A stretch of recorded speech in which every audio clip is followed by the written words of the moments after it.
बिस्मिल्लाहिर्रहमानिर्रहीम अस्सलामु अलैकुम वरहमतुल्लाहि वबरकातुहू।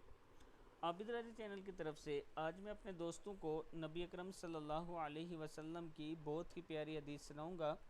उससे पहले मैं अपने तमाम दोस्तों से गुजारिश करूंगा कि अगर आपने अभी तक मेरे चैनल आबिद राजा को सब्सक्राइब नहीं किया तो ज़रूर कर लें ताकि डेली आप तक अच्छी अच्छी वीडियो पहुँच सकें। तो स्टार्ट करते हैं। बिस्मिल्लाहिर्रहमानिर्रहीम। नबी अकरम सल्लल्लाहु अलैहि वसल्लम ने इरशाद फरमाया, अल्लाह सुब्हान ताला ने मेरा इंतखाब फरमाया और फिर मेरे लिए मेरे सहाबा को मुंतखब किया।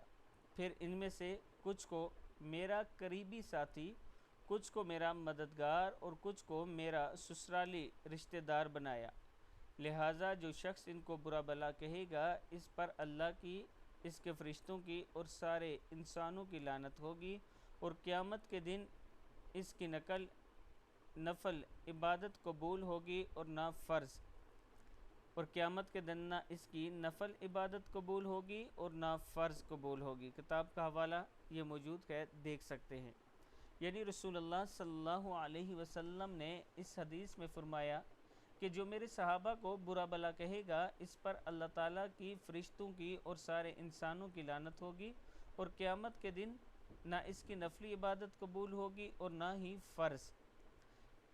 तो दोस्तों, इससे आप तमाम दोस्तों ने बचना है कि सहाबाए कराम की गुस्ताखी और अहले बैत की गुस्ताखी कभी भी भूल कर भी मत करें। इस पर खामोशी इख्तियार करें और हमेशा इनकी तारीफ़ और अच्छे अल्फाज में इन्हें याद किया करें। इस वीडियो को आप दोस्तों ने आगे ज़रूर शेयर करना है ताकि दूसरों तक पहुँच सके। अस्सलामु अलैकुम वरहमतुल्लाहि वबरकातुहू।